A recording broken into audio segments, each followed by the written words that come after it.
We want to welcome Brett.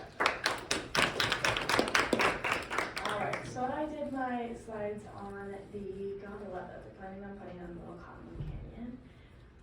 Some little information is that in recent years, the traffic around the canyon has been increasing, and mainly UDOT wants a solution for this because it's becoming a problem, and they came up with a couple solutions that they were debating on which one they should do, and one of them was updating bus services, another was widening the roads, and the last one was building the world's largest gondola.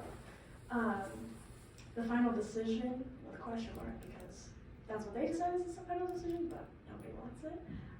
UDOT made the executive decision that the gondola is the best option and will be implemented in 3 different phases. Phase number 1 being improving the busing services, and number 2, widening roads, and then they will start construction for the gondola. And here it shows the plan for how they're going to have the buses and the gondola work if they continue with it. They'll have a base at the bottom of Little Cottonwood Canyon, and a stop at Snowbird and a stop at Alta. The first viewpoint is people just want to improve pre-existing structures because the cost for the gondola is not too welcoming. It's going to be about 1.5 million taxpayers' dollars for the gondola to build it and run it.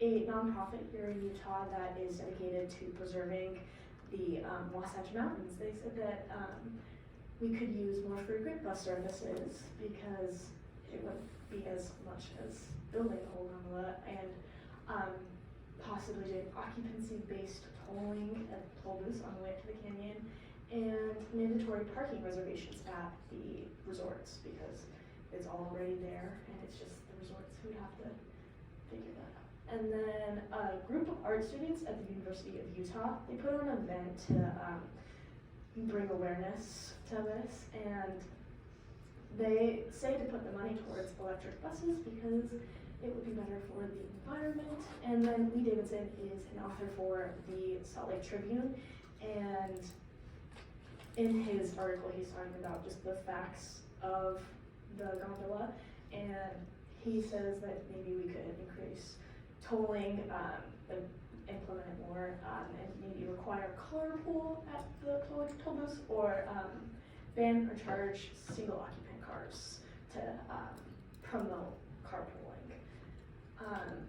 Second viewpoint is that the costs may not be super efficient, but it's beneficial.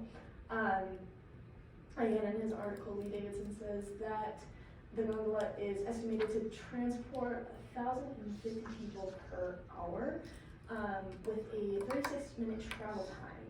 The Josh Ventura, he is the project manager for UDOT, and he says if it's left ignored, the travel time will probably increase to like 80-85 minutes, just how it is right now. And the cost for annual winter operation will be about $46 million, which is a lot.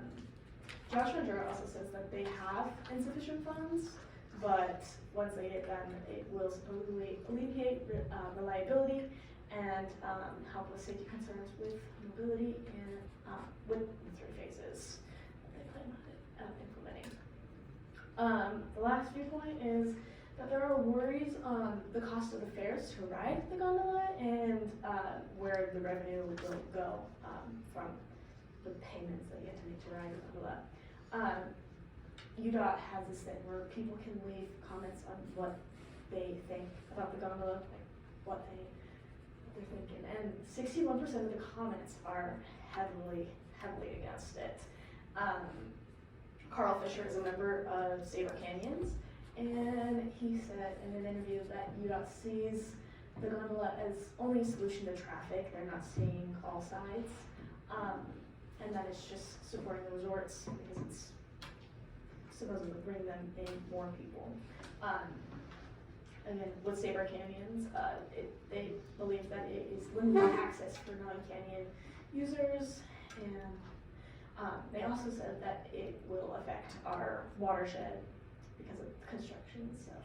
So I personally believe that it's just probably not the best option. I like the, using pre-existing structures. I think that that's very welcoming, because also with that, you can use like the electric buses too, more, during all year round, and it's good. So what you can do, if you just, nobody really here really likes the idea, so you can support, say, our canyons